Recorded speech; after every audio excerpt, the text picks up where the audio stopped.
I'm really tired. We're getting there.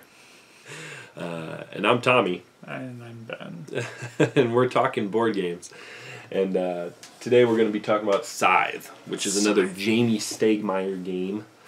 Jamie.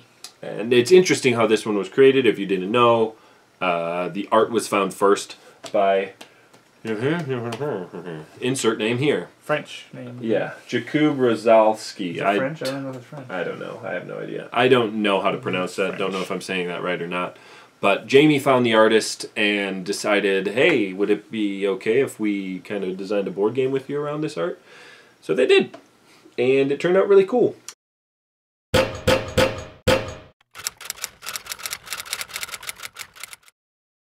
It's basically set in like alternate reality 1920s Russia era type thing. And basically everybody's got their own faction. Everyone's got their own faction. And each faction operates a little differently in the abilities that they have. So one faction allows you to take the same action twice. One faction allows you to cross rivers with your workers. One faction allows you to drop like bombs, if you will, mines, so that when people step on them, they lose something. Whoa. That's an expansion. Yeah, but I don't think the expansion adds I'm just kidding.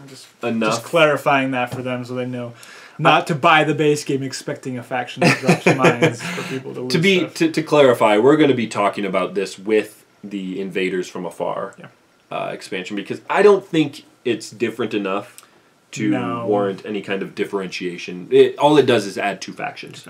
That's it. And the factions aren't like radically more difficult or complex. Actually, I would say that's not true. Really? I played this with my brother and my mom, and they said that the purple faction, which is who I played, maybe it was the green, I think I played the purple faction, that they would recommend not playing with those. Really? I played the purple faction. I thought it was fine. In the like first. When teaching it to somebody, because the purple one can be really mean, especially based on where you place. But it's not more complex. No, it's just for the meanness factor. Okay, yeah, I think because those clans are more interactive. Yeah, but if you were to pull out all 7 clans, this isn't Rising Sun. I know. If you pulled out all 7 of them and said, "Here's what they do. Tell me which 2 came in the expansion." Like, I don't think they're that different. Yeah, I could tell you. You bought it. Actually, it was gifted to me. Oh, okay. Now we're getting technical. Okay. Anyway, the way you play this game is you not only have a faction board, which is going to tell you what your special ability is. And your spirit animal. Pretty much. You're also going to have a player mat, and this player mat is going to have your actions. And these are all unique as well. First of all, they're unique in how they're set up. So you have a top ability and a bottom ability. Mm-hmm. And if you activate the top ability, you have to activate the top ability first. And I think you always have to activate the top ability. I honestly don't remember. Have not played this game in some time, which is a sin because I love this game. We are now discredited. Pretty much. You also haven't played Ticket to Ride, so. Touche. And then there's a bottom ability that you have to take afterwards if you decide to take it. That one is optional. The bottom ability is always something to get you closer to winning the game, because if you complete all of them, like each bottom ability has a star associated with it, and the game ends when one faction gets all 6 stars out. Mm-hmm. It's really cool. The way you can't take the same action twice, like I said, unless you have that specific faction.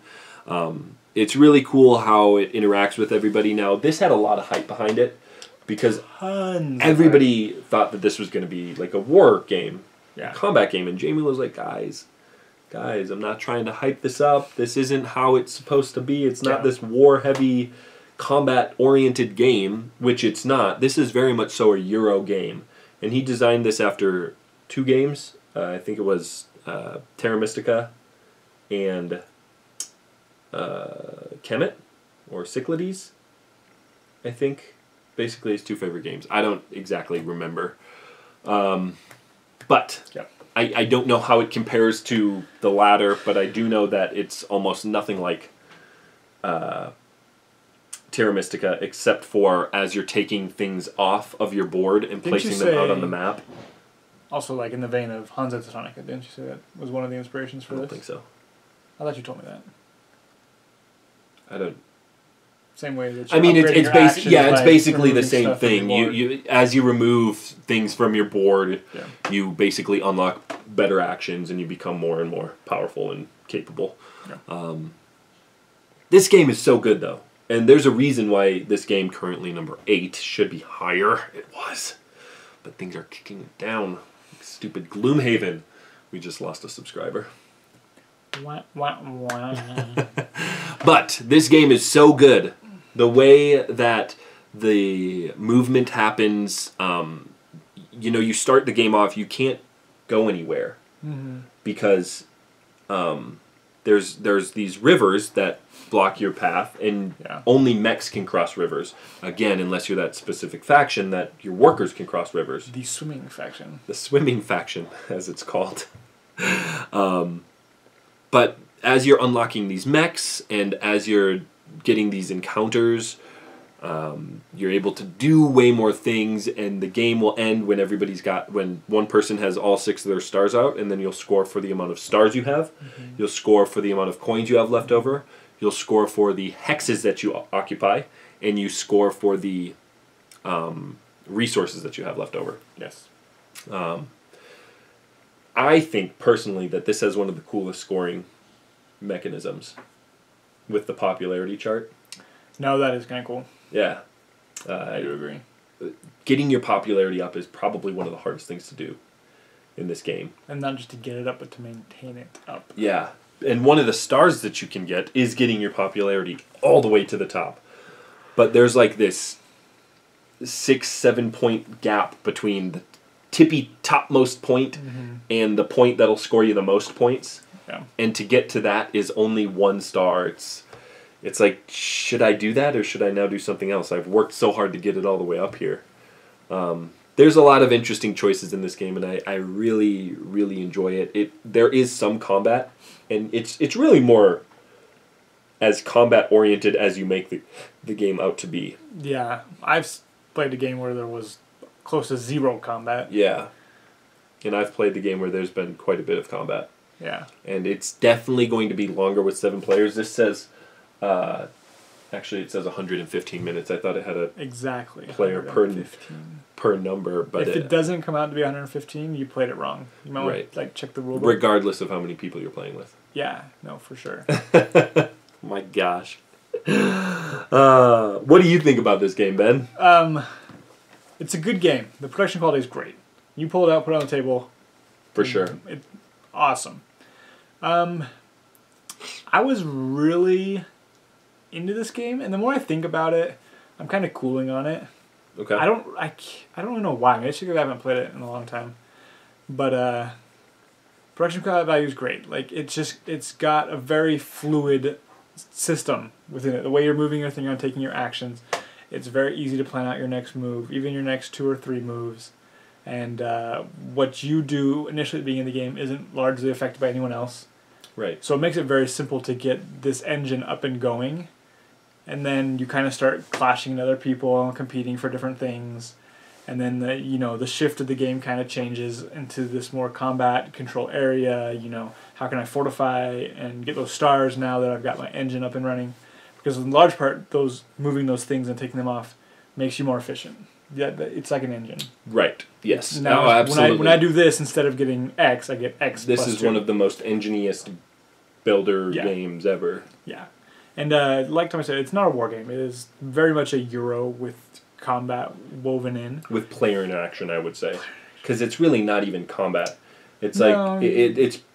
You lose, you get sent back to where you started. You don't lose anybody, yeah. But it just slows you down. Yeah. Like another person gets. And the combat system is probably one of the weakest combat systems. This is, and I may get a lot of crap for this, but this is on par with Blood Rage, where you pick a card. Yeah. And you have some combat strength that you're also getting, and you choose how much. There's a maximum, I think, of 7. Mm-hmm. And then you pick up to an amount of combat cards equal to the amount of larger units, mechs, and or heroes that you have on there.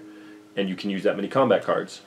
And you can get more combat cards so that you have a really nice fat deck of combat cards so that you're ready, or you just don't worry about it and just lose the fight. So it gives you those options there. I think my biggest complaint with the game, I haven't played it enough to know for sure, but it feels like the progression of the game is very linear. What do you mean? Like, the opening stages of the game feel very much the same. Well, I will say yes and no. It's going to depend heavily on who you're playing. Like which faction? But even then, like, you all start in your corner of the board, and you have 2 hexes that you can move into. 3. 3 is that what it is? Well, you can initially, yes, you can only move. No, because you start with a worker in each hex. You start with 1. But aren't you limited from those hexes to where you can move? Like yeah, there's only 1. Rivers? Yeah, everybody has 3 hexes that are available to them initially. Yeah. Except for the expansion. Yeah. The 2 factions that don't come with it that you have to buy as an add-on. Yeah. Those you can move into. You can start moving into the center of the board so quickly. Yeah. And that's what I did when I was purple. But even you're limited in how quickly you can move, how far. Because you can only take that action once, and then you have to take another action. And that's what I mean. It feels very scripted almost the first part of the game. I'm going to start moving my people out. I'm going to get some more resources so I can upgrade this. And while I do that, everyone else is doing the same thing. And then as I move out, I'm going to make a dash for the center. Well, he's making a dash for the center. Well, we're both slowly. Who's going to get there first? Every other turn we can each move. And so it kind of starts the same. And then the difference is going to come from that player interaction, I feel. I very much disagree with you. And that's fine. That's what I'm saying. I haven't played this enough. You play this much more than I have. But I look at it and I say, next time I play, what would I do differently? And I don't really know. Well, there's a few things. There's a few things that I would do differently. There's a few. If I were Tell me, Tommy. What would I do differently? There's a few things that you can do. Like there's I understand where you're going. Do you see what? Oh, absolutely. Do you read? I smell what you're stepping in. Ew, gross. But you know, everybody. Okay, I've got these farms. I've got these resources available to me. I'm going to do this. But it's not that case because you may start with metal. I don't start with metal in my area, so now I can't build a mech, which is going to make it very difficult for me to cross rivers. But that's the thing. Like if you play the same faction, you're playing that same faction the same. The variation will be in which faction you are. It also depends on the player board that you have because, you know, some players it's super easy for me to build mechs. You know, it costs me 2 metal, and I can make it so I don't know if that's true or not, but you can upgrade it so now it only costs me 1 metal. Yeah, so that's what I'm saying. It feels building scripted. Like you almost, if that's the case, you have to do that. Like but I don't. You look at where you start. You look at where your resources are. You look at what you're best suited with your player board, and you know it'd be silly to do anything other than if I have metal next to me and I get the faction sheet that says I can build a mech for 1 less metal. That's what I should do. If I don't do that, I'm not doing what I should be doing. I'm playing suboptimally. I think that the fault lies in the resources at the end of the game, not at the beginning of the game. And this is something that Alex said. Like at the end of the game, you don't have any. You have no use for resources, and they score you points. But like this whole game, you're like, I need these resources. I need these resources, and now you don't have these resources. But that's where the efficiency comes in my opinion. Mm-hmm. Making sure that you're not. I don't have 800 resources that I'm not using anymore. That would score you quite a bit of points. Yeah. But that adds to my linear nature. Like I don't think. Yes, I agree with you. There is very much so. That's all I want. There's very much so. If I'm going to cross this river, I need to build a mech at some point. Mm. But you don't really ever need to do that right out the get-go. But you should. No, absolutely. I'm not saying that. I'm not saying that. Don't follow the board that you have. Yeah. But it's not something that you have to do. And if you want to get out of there, if you want to run a different strategy, I think it's perfectly feasible. You can start going for those encounters.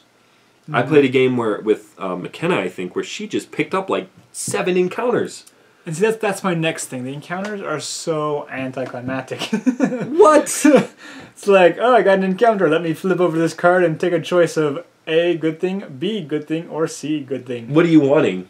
Your mech blows up. C, good thing. I don't know. There's choices in those encounters because one of them always makes you lose popularity.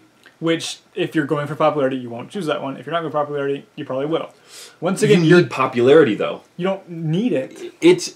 You can forego it. I personally feel that it's very hard to win this game without having a lot of popularity. Unless you're getting a lot of points somewhere else or you're going for a really quick game, the points that you're scoring with that less popularity, you're scoring, a point less per hex that you have. You're scoring a point less per this that you have. Let me argue with you then and say now you've gone from 3 decisions to 2. If taking the negative popularity isn't... But it could be that good for you. It's not always the thing that It probably isn't. If popularity is that important, it probably isn't. So now you're down to 2 choices. Oh, man, you're crazy. You're crazy. I might be. Now I have been told so.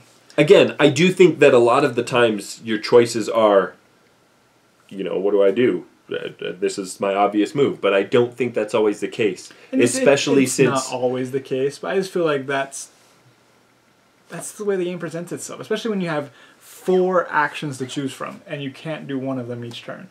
So then you have 3 potential choices, and almost always, like I said, there's going to be an optimal one. Yeah, but each of those actions, with the exception of I think maybe 1 or 2, has 2 options with it. You can either come over here and move or do this, and then you have your bottom action. Or you come over, and that's another thing, making it efficient enough so that, now I'm moving, because you can, yes, it's very scripted, I suppose, in this realm where, you have to build this way, but if your action is farm, build, farm, build, farm, build, farm, build, you're not being very efficient. No. I guess what I'm trying to say is it's an efficiency puzzle. Yes. Once you figure that puzzle out... Which you can't, it's impossible. Wrong. There's no reason to vary from that puzzle. Okay. Like you said, if this action's going to allow you to move and be able to do this, but you can't do the bottom half, you shouldn't do it because that's not efficient. And so, the whole game is about maximizing what you can do, and I feel like it's very simple to tell what you should do because there are so few options at any given time in the game. Yeah. The game feels bigger than it is. Maybe it's the production, maybe it's the art, maybe it's everything together, but it feels like a bigger game than what I get out of it. Interesting. I'm sorry you feel that way. He's wrong. It's a great game. Check it out. It is a great game. I rate it highly, and I would play it almost at the drop of a hat, but... He hates it. I am just trying to warn those out there who feel that this game might be the greatest thing since sliced bread, and they are losing sleep at night because they do not own it. Calm down. If you're losing sleep at night because you don't own it, you should definitely buy 2 copies. No, you should definitely just cool your jets, get some rest. You'll play it eventually. It's a great game. It's a great game. If you've had your eye on it, definitely check it out. It's a really good game. One of my personal favorites. I love this game. No. The expansion's great, not 100% necessary unless you really want those 2 extra factions. But yeah, guys, thanks for liking, commenting, sharing, and subscribing because I know you're going to do it, or you've already done it. He knows. I know. And we'll see you guys next time. Bye. See ya.